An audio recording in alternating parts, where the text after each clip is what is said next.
Bonjour, nous allons nous retrouver pour une deuxième heure de cours sur le déencéphale. Ce n'est pas l'habitude, mais nous allons utiliser les cours donc déjà faits durant la première heure. Cela signifie que cette deuxième heure sur le déencéphale ne peut pas être comprise sans avoir vu la première heure avec la construction des schémas. Donc, je vous rappelle que dans la première partie sur le déencéphale, nous avons donc revu des rappels d'embryologie, d'organogénèse, avec ce tube neural, le stade à 3 vésicules, rhombencéphale, mésencéphale, prosencéphale, le stade à 5 vésicules où nous avons la division, pour ce qui nous intéresse aujourd'hui, du prosencéphale en diencéphale et télencéphale. Nous avons vu qu'il y avait, comme dans d'autres régions, comme au niveau du rhombencéphale, dilatation ventriculaire qui forme le troisième ventricule ou ventricule diencéphalique, et que sur les côtés, s'épaississaient les zones nerveuses pour former en particulier le volumineux noyau du thalamus. Puis, il y avait disparition de la substance nerveuse dorsale, ce qui amenait à l'apparition d'une toile choroïde que nous allons étudier maintenant. Puis, toujours au cours de l'organogénèse, nous avons vu que le télencéphale, vésicule télencéphalique d'abord impair et médiane, venait former deux prolongements droit et gauche qui s'enroulaient vers l'arrière, venaient cacher, recouvrir le déencéphale et finalement s'accoler avec le diencéphale. D'ailleurs, sur la dernière vue que je vois ici, pour être tout à fait peut-être cohérent, nous pourrions mettre ici le télencéphale en rouge, en rose, ici pour retrouver ce que nous avions à gauche. Voilà ici la structure diencéphalique avec le thalamus et le troisième ventricule, et je vais rajouter un petit H ici pour thalamus. Puis nous avons vu ensuite les différents ensembles nucléaires sur 3 vues. Nous avons construit ici une vue supérieure, qui est aussi une vue postéro-supérieure du tronc cérébral, où nous avons donc vu les différents ensembles qu'il y avait: thalamus, épithalamus, strimédulaire abénula, commissure abénulaire, une forme classique de diapason. À cet épithalamus et à la commissure abénulaire est appendue une glande particulière qu'on appelle la glande pinéale ou corps pinéal, pinéal en forme de pomme de pin, qui a une origine embryologique différente, qui est liée à des circuits de contrôle de la lumière et du coup impliquée dans la régulation des cycles journaliers nictéméraux. Les cellules sont principalement des pinéalocytes avec la sécrétion de mélatonine qui intervient donc dans cette régulation jour-nuit, et cette mélatonine qui est un petit peu mise à toutes les sauces, notamment qui peut être utilisée dans le traitement du jet lag, décalage horaire lors de grands trajets. Nous avons vu ensuite un ensemble qui est le métathalamus avec les corps géniculés latéral appartenant aux voies visuelles, c'est le bout du tractus optique, corps géniculé médial qui appartient aux voies auditives.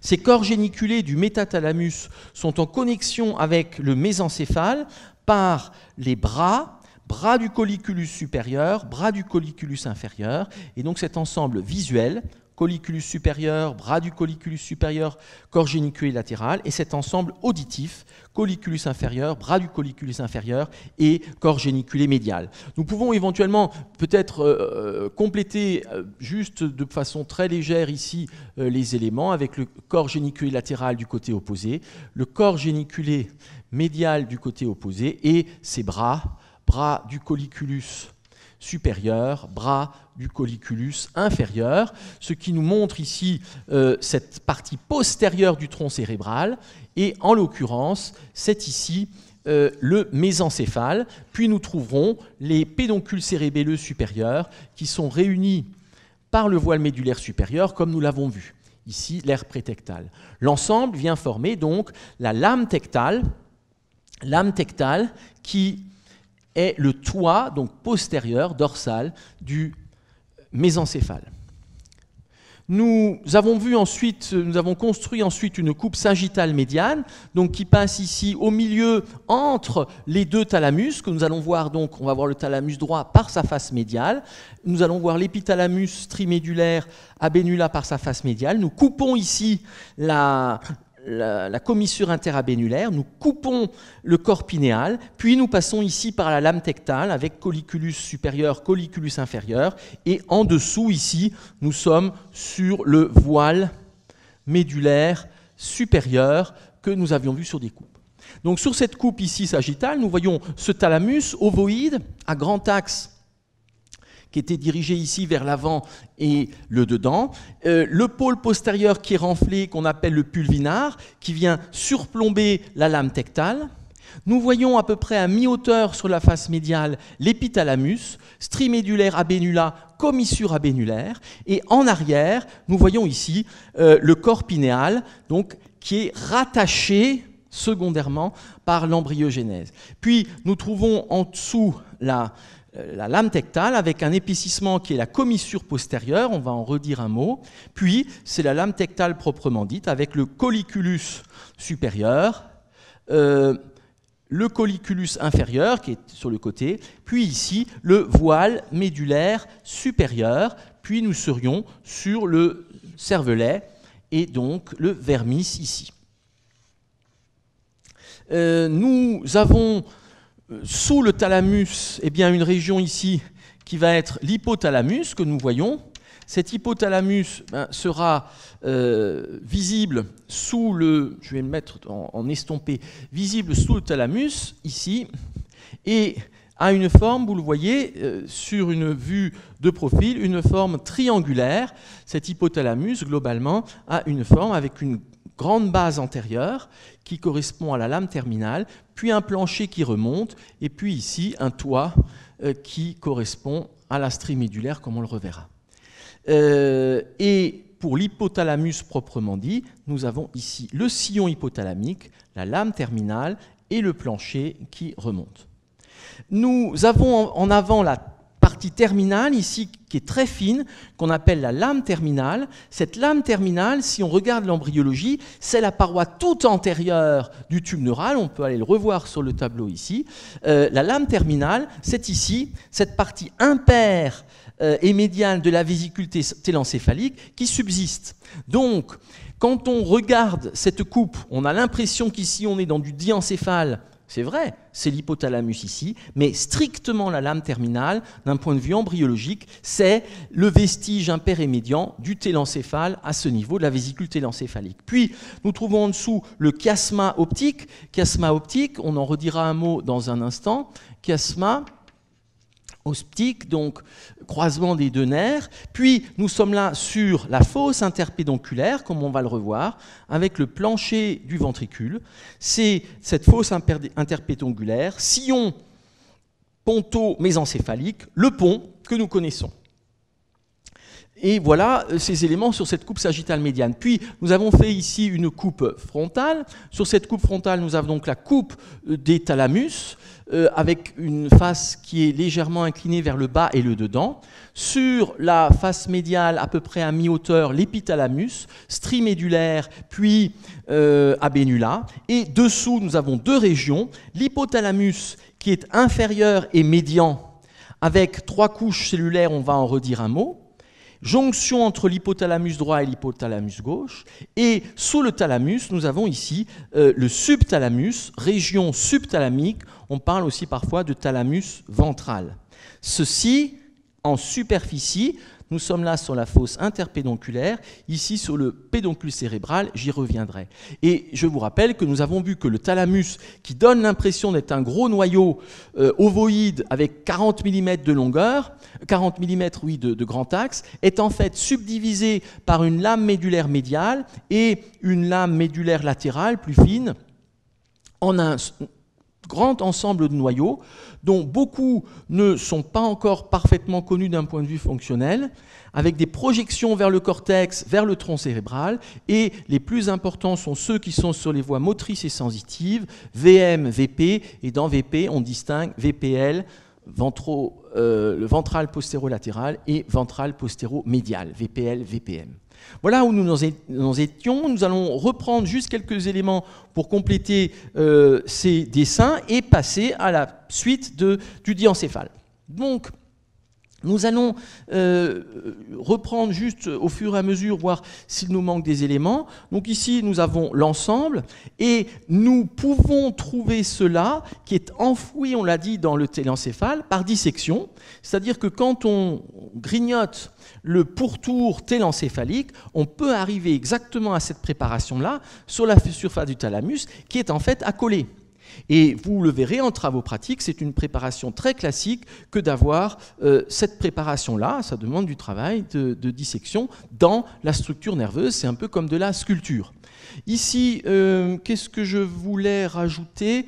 Il y avait éventuellement quelque chose que je voulais rajouter. Oui, alors là, nous avons donc en avant, dans la paroi antérieure, ici, nous avons un épaississement qui correspond à des fibres qui vont entre la droite et la gauche, donc qui réunissent les deux côtés. C'est donc ce qu'on appelle une commissure. Les commissures, par définition, ce sont des fibres blanches qui vont réunir les deux côtés. Et ici, c'est la commissure antérieure CA, qui est donc à la partie haute de la lame terminale, qui est ici en dessous et qui est très fine. Cette lame terminale est tellement fine que très souvent, elle est perforée en dissection et on voit un trou qui est simplement une déchirure lors de la dissection. Et lame terminale, le chiasma optique, et ici en arrière, nous voyons sous la commissure abénulaire, ici, qui réunit les deux côtés, nous trouvons une autre commissure importante, qui est une commissure diencéphalique, qui est la commissure postérieure et qu'on abrège souvent en CP. Ce sont donc des fibres qui réunissent les deux côtés, qui sont très importantes dans la coordination droite et gauche, et c'est une densification de substances blanches qui est très visible en scanner ou en IRM et qui est utilisée pour l'orientation cérébrale. En effet, ça va former des points très denses et repérables, et ces points, on les aligne sur une même ligne horizontale, donc sur un même plan horizontal. Et ça, c'est ce qu'on appelle le plan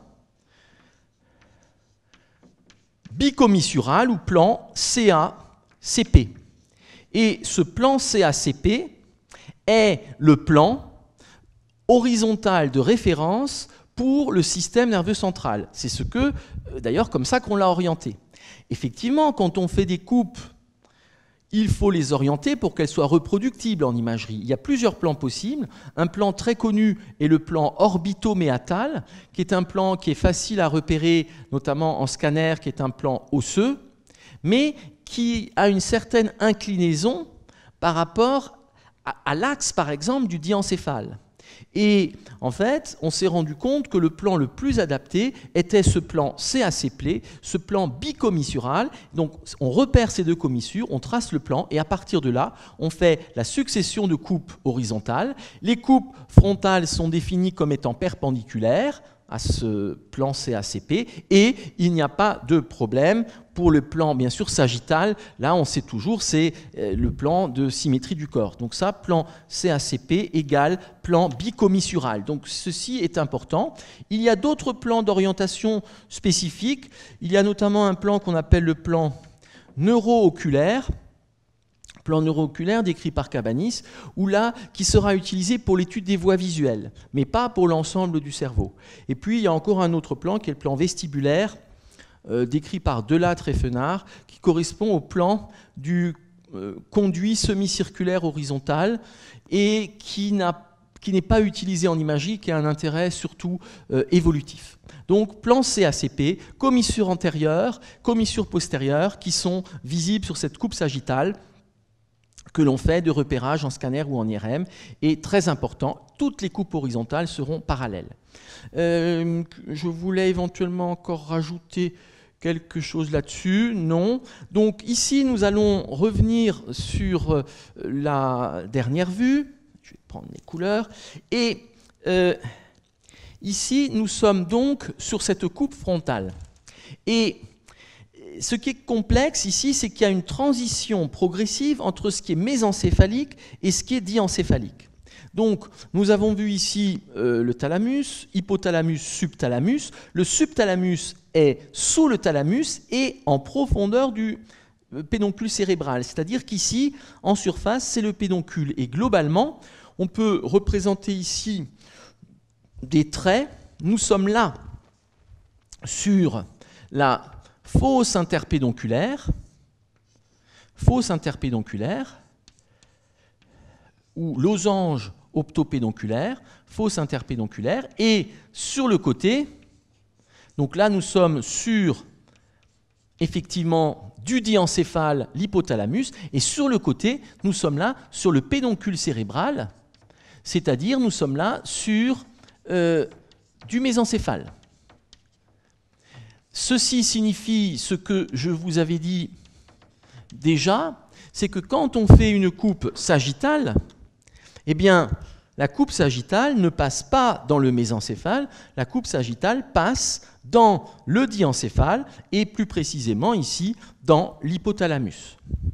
Donc, c'est bien ce que l'on voit là. Sur la coupe sagittale, là, nous sommes sous le thalamus, nous sommes dans l'hypothalamus qui va aller globalement jusque-là, jusqu'au sillon qu'on appelle ponto-mésencéphalique.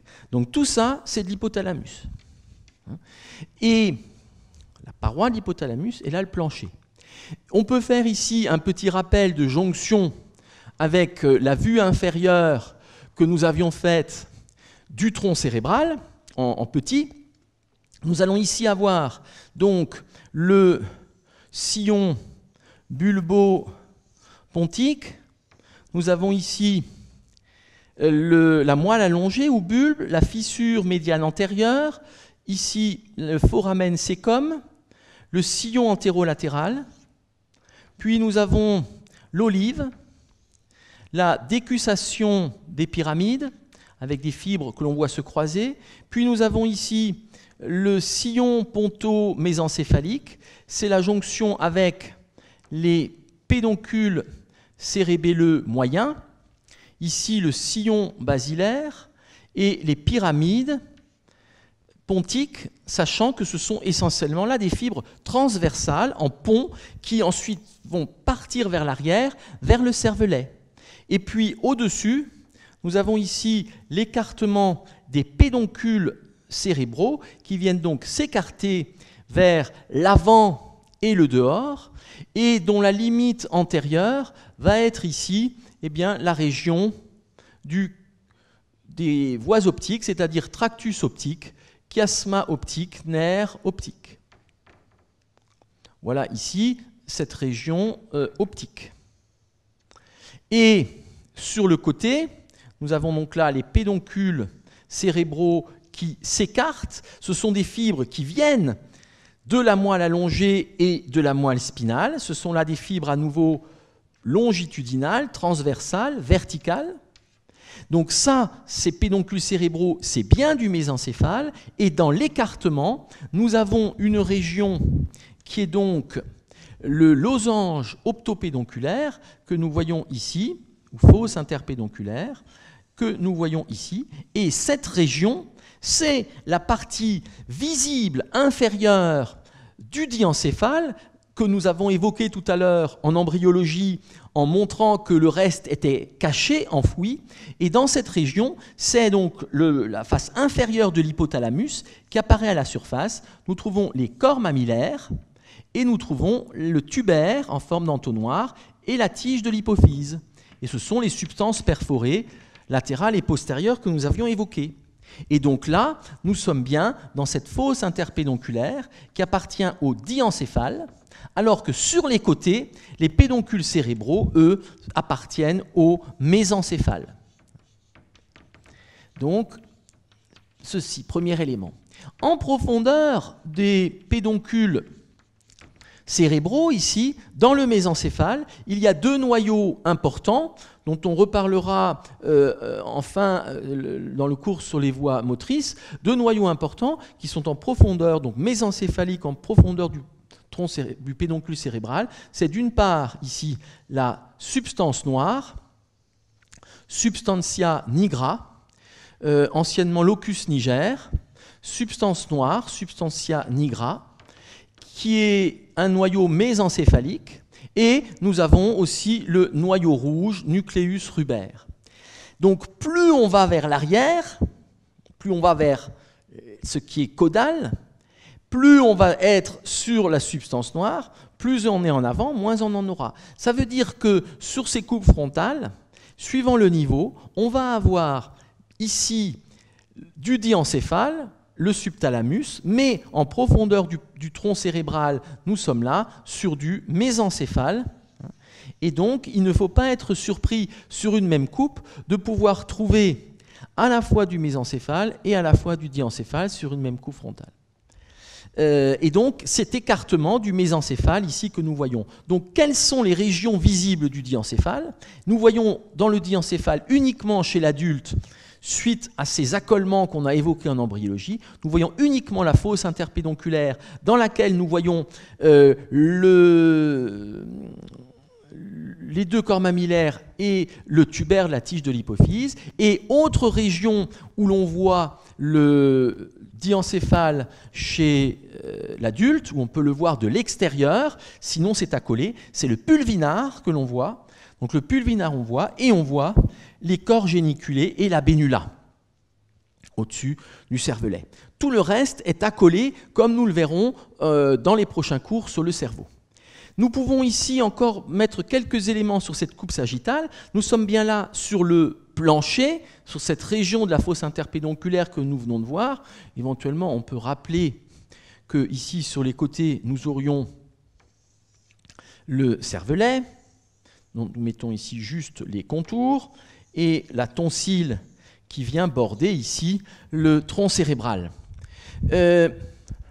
Nous pouvons ici mettre en fuite, ce n'est pas sur le même plan, mais nous pouvons mettre ici le corps mammillaire droit, relief hémisphérique, d'où son nom, mammillaire, mamelle, mamelon. Donc ici le corps mammillaire qui n'est pas coupé, qui est à droite de ce plan de coupe. Nous sommes bien là sur de l'hypothalamus. Ici, nous avons donc le chiasma optique que nous avons vu sur la vue inférieure, chiasma optique, et là, le tubaire, cette forme d'entonnoir, qui va donner naissance à la tige de l'hypophyse, qui est relativement oblique vers le bas. Et je mets ici simplement en pointillé l'hypophyse, et vous savez qu'il y a une partie d'hypophyse postérieure, une partie postérieure qui est nerveuse, et il y a une partie antérieure, donc postérieure c'est la neurohypophyse, la partie antérieure c'est l'adénohypophyse qui a une origine épithéliale, pharyngée, et donc deux parties très différentes que vous étudierez surtout en histologie et en histophysiologie. On en redira peut-être un mot si on parle de la loge hypophysaire et de la selle turcique. Donc voici pour ces éléments, et nous allons maintenant passer, je réfléchis, nous allons passer au ténia et à la toile choroïde. Donc, il y a une ouverture postérieure, c'est ce que nous voyons ici.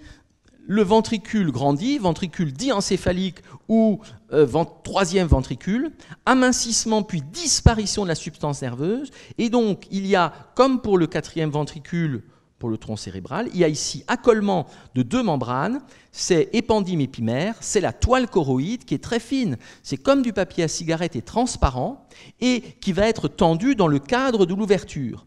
Ce cadre de l'ouverture ici, c'est le ténia, et ce ténia, eh bien, on peut le dessiner en violet, ce ténia est porté par l'épithalamus.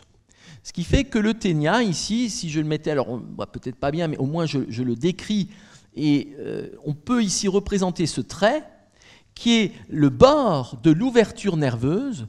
C'est ici le ténia du thalamus, ténia abénulaire aussi, qui vient ici correspondre à la forme de la bénula. Nous retrouvons donc du coup ce ténia, l'ouverture de la substance nerveuse, qui est portée ici par l'extrémité de l'hypothalamus strimédulaire abénula, puis c'est la commissure abénulaire et le ténia se poursuit de l'autre côté. Donc là, le ténia, vous voyez, forme aussi une forme de diapason. Ce ténia viendra se poursuivre, je le dessine ici tout de suite, mais ce n'est pas peut-être facile aujourd'hui, je mets des pointillés, viendra se poursuivre au niveau du thalamus pour le télencéphale, mais nous reverrons cela par la suite. Nous pouvons représenter le ténia, l'ouverture, et c'est la jonction, là c'est la réalité, on va dire, chez l'adulte, mais c'est la jonction directe avec l'embryologie. Voici ici le ténia qui est porté par l'hypothalamus, par l'épithalamus, pardon. Donc, nous pouvons maintenant placer l'épendym. L'épendym qui va ici être placé sur le ténia. C'est la toile choroïde que nous coupons ici. Toile choroïde du troisième ventricule. Puis nous allons trouver de l'épendym qui va tapisser ici la paroi antérieure du troisième ventricule, c'est-à-dire la commissure antérieure, et qui va tapisser ici la lame terminale. Nous arrivons maintenant sur l'épendym qui tapisse le plancher du troisième ventricule. Il y a ici un récessus qu'on appelle le récessus supraoptique. Il y a aussi, j'ai omis de le dessiner, mais il y a aussi ici un récessus qu'on appelle le récessus infondibulaire. Donc récessus infondibulaire qui est au niveau de l'infondibulum et du tubaire. Donc voici ici cet épendym. Et épendym du plancher, plancher qui remonte, vous voyez, obliquement vers le haut et l'arrière. Cet épendym du plancher va se poursuivre avec l'épendym de la paroi antérieure de l'aqueduc du mésencéphale que nous avions vu. Voici ici l'épendym de la paroi antérieure de l'aqueduc du mésencéphale. Et puis, ceci se poursuit avec l'épendym du plancher du quatrième ventricule que nous avions vu. Vers l'arrière, l'épendym vient ici former un récessus au-dessus du corps pinéal, récessus suprapinéal, et voici ici l'épendym qui tapisse la lame tectale, commissure postérieure, et la paroi postérieure de l'aqueduc du mésencéphale. Donc voici cet épendym, et c'est la jonction avec ce que nous avons vu avec le tronc cérébral. Voici l'épendym. Vers l'avant et le haut, l'épendym va venir ici entourer le foramen interventriculaire, qui est la communication entre le troisième ventricule qui est impair et diencéphalique, avec de chaque côté les ventricules latéraux droit et gauche qui sont dans le télencéphale. Donc nous sommes là dans une région qui est donc le troisième ventricule, et nous allons retrouver cela sur la coupe frontale. Nous trouvons donc l'épendym, et c'est vraiment la jonction avec l'embryologie, l'épendym qui est tendu entre les deux ténias et qui tapisse les parois du troisième ventricule, avec une réunion entre les côtés droit et gauche sur le plancher du troisième ventricule. Voici le troisième ventricule ou ventricule diencéphalique. Donc, nous sommes là dans le troisième ventricule. Troisième ventricule qui communique par l'aqueduc du mésencéphale avec le quatrième ventricule ou ventricule rhombencéphalique, quatrième ventricule ici, et qui communique à droite et à gauche, au pôle antérieur du thalamus, par le foramen interventriculaire, qui est limité par le pôle antérieur du thalamus, et ici par la colonne antérieure du fornix, que nous comprendrons avec un cours suivant au niveau du télencéphale. Cette colonne du fornix vient contourner le pôle antérieur, délimite le foramen interventriculaire, qu'on appelait aussi autrefois le foramen de Monro, ou trou de Monro, droit et gauche, Et cette colonne du fornix, c'est une structure de type commissural qui vient ensuite plonger dans l'hypothalamus pour rejoindre, donc là on est dans la substance nerveuse, pour rejoindre le corps mammillaire. Nous en reparlerons dans un prochain cours. Donc ici, la colonne antérieure du fornix qui vient passer maintenant en profondeur de l'hypothalamus pour rejoindre le corps mammillaire. Nous pouvons voir quelles sont les parois du troisième ventricule. Paroi supérieure, c'est la toile choroïde. La toile choroïde, c'est l'affrontement entre l'épendym et la pimère. Et nous représentons ici la pimère. Ce qui se passe au-dessus est complexe, et nous le verrons une prochaine fois en étudiant le téléncéphale. Au-dessus de la toile choroïde, ici, c'est une région qu'on appelle la fissure transverse du cerveau.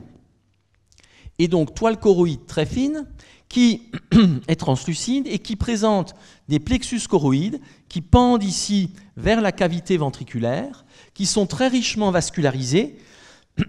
Plexus choroïdes que l'on verra donc souvent en hypersignal, puisque très vascularisés, et aussi qui peuvent se calcifier avec l'âge. Et donc on le verrait sur une radiographie. Plexus choroïde, donc ces petits pelotons vasculaires qui pendent vers la cavité ventriculaire et qui vont avoir un rôle dans la résorption et la sécrétion du liquide cérébrospinal. Nous sommes là dans le ventricule et bien sûr à l'intérieur, nous sommes là avec du liquide cérébrospinal qui remplit la cavité ventriculaire. Nous trouvons du liquide cérébrospinal de l'autre côté de la toile choroïde. Ici, nous pouvons donc représenter également cet affrontement épendym-pimère, et sur cette coupe prolonger la pimère, qui est donc la membrane qui tapisse la surface du cerveau. Voici la pimère de la partie antérieure, c'est-à-dire la lame terminale que l'on voit au fond entre les deux hémisphères cérébraux. Voici ici la pimère qui tapisse le chiasma optique, pimère qui tapisse la région interpédonculaire, puis ici prolongation vers l'hypophyse, nous en verrons les éléments. Pimère ici sectionnée sur la ligne médiane qui tapisse la fosse interpédonculaire, qui tapisse le pont, c'est la jonction avec ce que nous avons déjà fait. Pimère qui tapisse ici sur le côté le corps mammillaire. Nous trouvons également la pimère ici qui va tapisser l'épiphyse et qui va tapisser, comme nous l'avions vu avec le tronc cérébral, qui va tapisser ici la lame tectale et sur les côtés colliculus supérieur, colliculus inférieur, puis se prolonger sur le voile médulaire et sur le cervelet vermis. Donc nous avons là cette toile choroïde du troisième ventricule. Au-dessus, nous sommes sur une région qui est la fissure transverse du cerveau que nous comprendrons seulement la prochaine fois. Si nous regardons les parois du troisième ventricule, vous voyez qu'il y a donc cette paroi supérieure qui est la toile choroïde.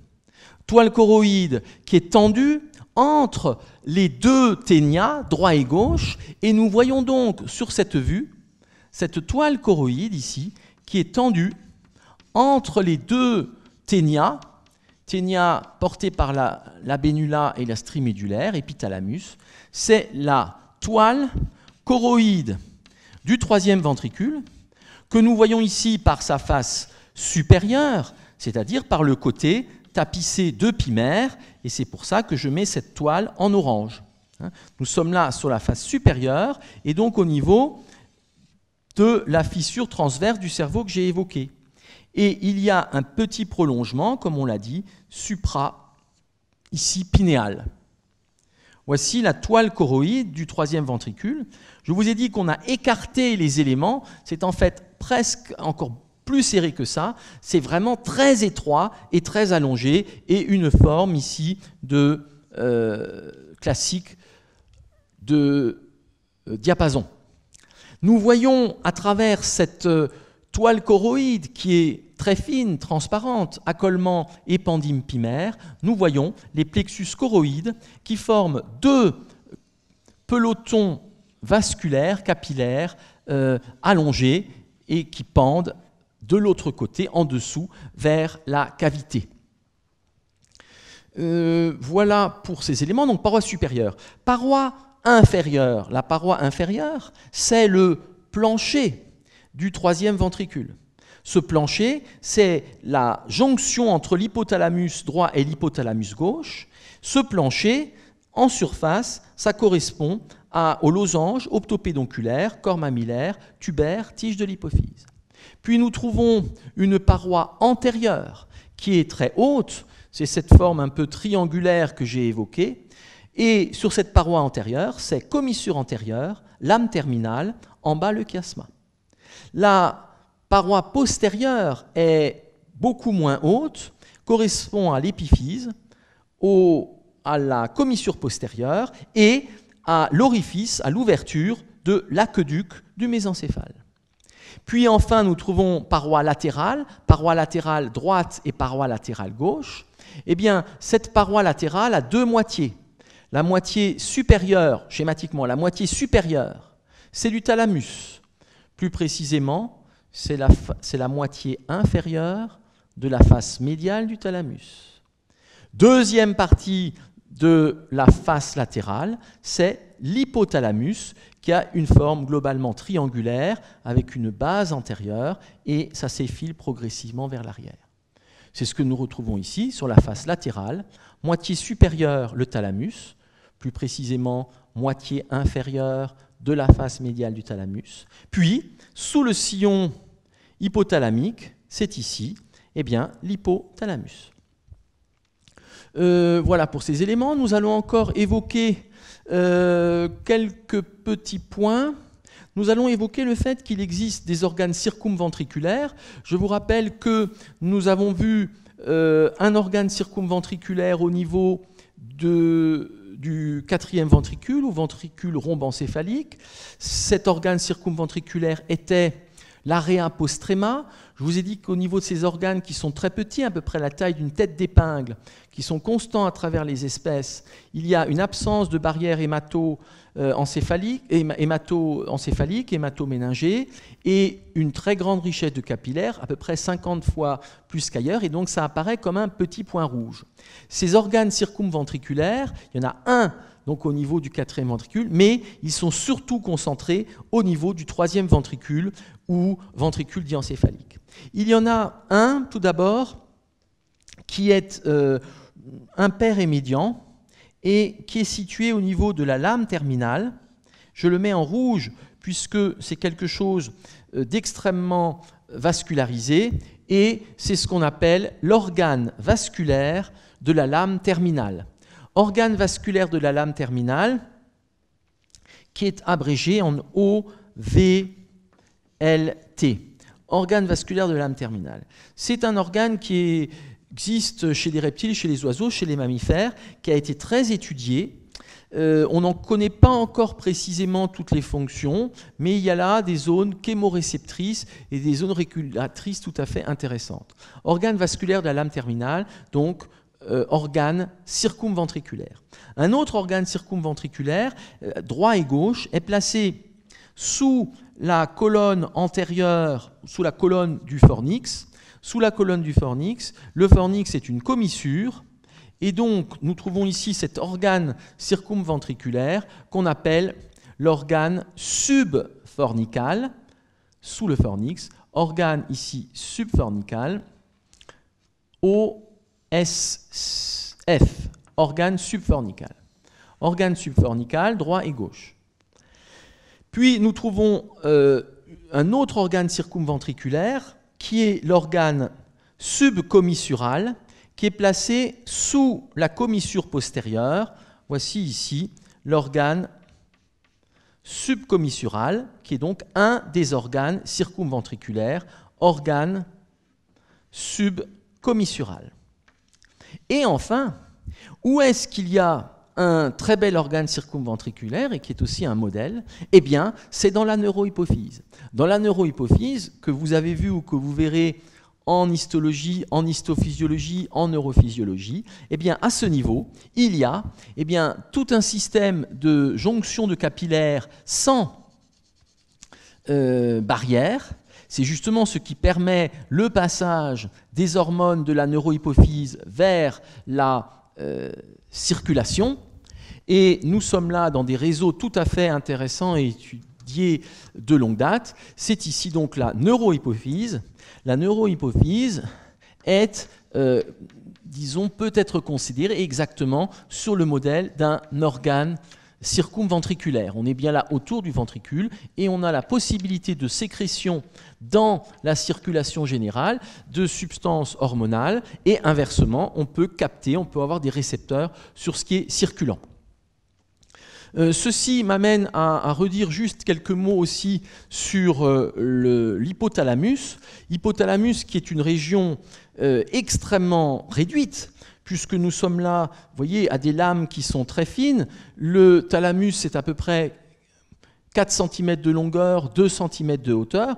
Donc ici, c'est une petite lame également de 2 cm de hauteur, assez réduite, mais avec une concentration de noyaux tout à fait remarquable, et surtout une partie de cerveau qui va intervenir dans la régulation de nombreuses fonctions internes. C'est notamment la faim, la soif, c'est la température, donc dysfonctionnement hypothalamique avec régulation de la température corporelle. Ce sont également des réactions de comportement sexuel, ce sont des réactions de contrôle jour-nuit, ce sont des réactions de fuite ou d'agression très élémentaires, et donc ceci fait partie de quelque chose qu'on appelle parfois le cerveau reptilien qui est effectivement très ancien, puisque nous sommes là encore dans une structure qui est très proche du tube neural. Ce n'est qu'ensuite dans le téléncéphale qu'on va avoir des transformations supérieures. Donc ceci sont des zones donc, qui fonctionnent avec des capteurs, régulation de la température, régulation de l'osmolarité pour régulation de la pression artérielle, régulation jour-nuit, avec une sécrétion de nombreux neurotransmetteurs. Il y a notamment des neurotransmetteurs particuliers dans l'hypothalamus qui sont ocytocine, vasopressine, ocytocine très étudiée dans les comportements affectifs et émotionnels. Et il y a également toute la sécrétion de ces facteurs de contrôle hypothalamique hypophysaire qui ont valu donc un prix Nobel, notamment à Guillemin. Ces facteurs sécrétés par des cellules de l'hypothalamus qui vont ensuite agir sur la sécrétion par l'hypophyse eh bien, des différents facteurs thyroïdiens, somatotropes, etc. Donc il y a là une concentration tout à fait fantastique. Quand on regarde cet hypothalamus ici sur la vue sagittale médiane, il y a une forme, je vous l'ai dit, à peu près triangulaire. Vous voyez, si on regarde juste l'hypothalamus, voilà cette forme à peu près ici triangulaire. Et les noyaux que nous avons vus se répartir en 3 couches, périventriculaire qui est très fine, paraventriculaire qui est épaisse, qui est la plus importante, ce ne sont que quelques millimètres, et enfin la latérale qui est réduite, eh bien, il y a également une organisation des noyaux de l'avant vers l'arrière dans les 3 couches. Donc nous avons tout d'abord une première couche tout à fait antérieure qui va correspondre, si on prend la couche la plus grosse paraventriculaire, qui va correspondre à ce qu'on appelle le noyau préoptique, préoptique PO, noyau préoptique. Puis ensuite, nous allons trouver de l'avant vers l'arrière, donc noyaux préoptiques sont ici, dans l'hypothalamus, sur le côté. Puis on aura le noyau supraoptique. Préoptique, nous aurons le noyau supraoptique. Puis nous aurons le noyau paraventriculaire, qui est à côté du ventricule, PV. Puis nous aurons ensuite les noyaux, avec notamment un noyau qui s'appelle le noyau arqué. Et enfin, nous aurons ici des noyaux qui correspondront notamment au corps mammillaire. Et au niveau du noyau arqué, nous avons aussi les noyaux du tubaire qui vont contrôler les sécrétions vers la neurohypophyse. Donc, je reprends. Dans cet hypothalamus qui est très réduit, il y a 3 couches. La plus importante, c'est la couche paraventriculaire, ici, qui est intermédiaire. Et dans cette couche, il y a de multiples noyaux de l'avant vers l'arrière, dont préoptique, supraoptique, paraventriculaire, noyau du tubaire, avec le noyau arqué, noyau postérieur, c'est-à-dire le corps mammillaire. Dans ces noyaux qui sont tout petits, les fonctions ont été très étudiées, et notamment le noyau préoptique sécrète de la vasopressine et de l'ocytocine, qui sont à la fois des hormones et des produits régulateurs, mais l'ocytocine est donc très impliquée dans ces comportements, notamment dans ce qu'on a pu appeler les comportements amoureux. C'est aussi ce noyau préoptique qui est considéré, mais c'est discuté, comme étant dimorphique, c'est-à-dire n'ayant pas les mêmes fonctions chez l'homme et chez la femme, et qui serait à l'origine d'une différenciation hormonale et comportementale différente entre l'homme et la femme. Et vous savez qu'à l'heure actuelle, c'est une notion qui est extrêmement discutée par la notion de genre, qui fait que, très vraisemblablement, il n'y a pas que un contrôle absolu, qu'il y a bien sûr l'influence de l'environnement et de l'éducation, mais qu'il y a une grande marge de variabilité dans les individus, d'expression, et pas simplement un noyau préoptique homme et un noyau préoptique femme. De même pour le noyau supraoptique qui sécrète de la vasopressine et de l'ocytocine. Donc chaque groupe a des neurotransmetteurs très particuliers et des fonctions tout à fait essentielles, mais très primitives, qui échappent à la conscience dans le comportement. Je crois qu'on a à peu près tout dit. Je vais peut-être encore juste dire ici encore quelques éléments sur le subthalamus. Donc le noyau subthalamique ou noyau de Lewis ici, qui est placé plus latéralement, est un noyau qui a une forme de lentille biconvexe et qui a un rôle moteur. Nous reparlerons de cela dans les voies motrices, comme la substance noire. La substance noire, pourquoi elle est noire? Parce que d'une part, elle contient des pigments mélaniques, donc il y a de la mélanine, et d'autre part, parce qu'il y a du fer, donc ce sont les deux facteurs, d'une part la mélanine, d'autre part le fer, et cette substance noire, vous en avez entendu parler déjà par ailleurs, va être très impliquée dans la maladie de Parkinson, donc avec des défauts de sécrétion de dopamine à ce niveau, et donc nous sommes là dans un contrôle moteur par la substance noire mésencéphalique, et ici, tout proche, nous avons ce noyau subthalamique qui sera aussi dans un contrôle moteur, mais qui est diencéphalique. Nous aurons d'autres noyaux de contrôle moteur que nous verrons avec le télencéphale, notamment le globus pallidus, noyau lenticulaire. Donc ce noyau subthalamique est assez intéressant parce que sa lésion va impliquer qu'il n'y a plus de contrôle de surveillance en fait, de mouvements anormaux qui pourraient se produire par différentes décharges. Et quand ce noyau est lésé, eh bien, on va avoir des mouvements brusques non contrôlés qui vont correspondre soit à un hémicorps, donc on voit des gens qui font des mouvements brusques sur un hémicorps, c'est ce qu'on appelle l'hémibalisme, balisme comme une balle, on lance ses membres parce qu'il y a des secousses, ou carrément des deux côtés, mais c'est plus rare. Alors c'est une toute petite structure, mais qui a un rôle extrêmement spectaculaire quand elle est lésée. Et quand peut-elle être lésée? Il y a plusieurs façons, mais une des façons, c'est une façon vasculaire, d'ailleurs comme pour la substance noire, il y a soit l'âge et des dégénérescences encore mal connues, maladie de Parkinson, mais aussi des éléments vasculaires. Nous le verrons avec la vascularisation de la région. De fins vaisseaux ici arrivent par le bas, par la face inférieure du cerveau, très fin, et ces vaisseaux arrivent vasculariser la substance noire et la région subthalamique. Ces vaisseaux peuvent être lésés notamment par des microtraumatismes, et c'est le cas chez des boxeurs professionnels. À force, donc c'est très bien identifié et très bien connu, à chaque coup et à chaque knock-out, eh bien, vous avez des petits vaisseaux qui lâchent et qui donc petit à petit n'assurent plus leur fonction, et donc avec une forme de nécrose ou de la substance noire ou du noyau subthalamique, et donc avec soit des Parkinson post-traumatiques qu'on trouve très fréquemment chez de grands boxeurs dès à peu près 40 ans, donc très jeunes, et des formes d'hémibalisme aussi par atteinte microtraumatique. Il y a dans cette région encore des petits champs qu'on appelle les champs H1, H2 et H, qui sont placés ici entre ces régions, qui sont les champs H dits de Forel, et que l'on peut éventuellement encore citer dans cette région du thalamus ventral ou subthalamus. Sur les côtés, nous le verrons donc la prochaine fois, eh bien nous allons avoir un accolement avec le télencéphale ainsi qu'au-dessus. C'est ce que nous verrons dans le prochain cours et je vous remercie pour votre attention.